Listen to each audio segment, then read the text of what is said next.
Today we're going to take a look at the Barnes Noble Nook Reader for Android tablets that just came out today.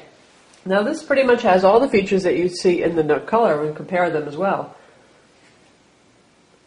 Most important of which is they added support for periodicals and magazines, which is pretty cool because they actually have my favorite version of magazine rendering. You get color, you get control over your article views. It's actually a bit better than even Zinio. So we're going to take a look at, we've got library over here, we've got books, we have samples, and you can see I have magazines here. I can filter just by magazines or by newspapers. And if I pick that, you get a listing of all the editions of the magazine that you have. Now, right now on the iPad, you can take a look and see which magazines you subscribe to, but you actually still can't look at them. Obviously, it's an easier port since the Nook Color runs Android to bring it over to Nook tablets, and maybe someday we'll see this on the iPad as well. So let's take a look at National Geographic. And this is what you see in landscape mode. Now at the beginning of the magazine it says that this is best viewed in portrait mode, and that makes sense. And you can switch back and forth however you want to read it, but we're going to move to portrait mode so you can see it looking like a real magazine page. So here we are in portrait mode, and you can see this looks pretty much just like you're going to be looking at the print magazine. Two-page centerfold there where the pages wrap over, and if you want to see that across both pages you can simply turn it like that, and yes, you can do things like pinch and zoom as well. But the nice thing is that if you view it in portrait mode, it's perfectly readable.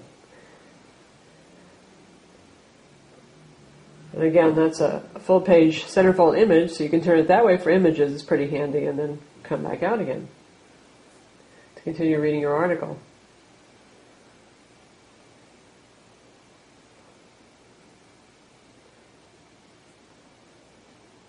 And one thing I like about what they do, and they also do this on the Nook Color, is that you have article view here. It's not really so necessary on a 10-inch display because the text is large. It's very useful on the Nook Color because it's 7 inches, text is smaller. But this just gives you the text of the article. The pictures are a lot smaller, so it's a very large, readable font, and you've got the text of the entire article available to you. When you're done with that, you just hit the close box. And if you tap anywhere on the screen, you can bring up also a slider and see all of the pages of the magazine. You can adjust your brightness right here, and you can get content so you can jump to each article, because they do have live advertising obviously in print magazines, and this is a rendition of that. So you can go to any article you want. So we want to go to the history article. There it is right there. Now in comparison on the Nook Color, so here we've got the Nook Color now, a 7-inch dedicated LCD color e-reader from Barnes Noble, where we first saw magazines appear, and we've got a National Geographic issue down here. We'll take a look. And then you can see that the text is pretty darn tiny. You can zoom in and pan around, but it's less than ideal. 10 inches really is just perfect for magazine renditions in comparison, and here you really do need that article view.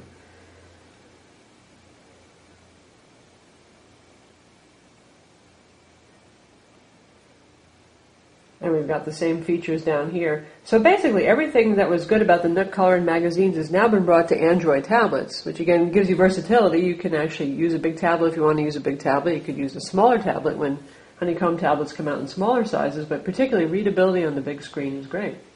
So here we're back on the Motorola Xoom running the Nook application, and we're looking at popular photography. You can see again that works great, and you can even slowly scroll through things if you want.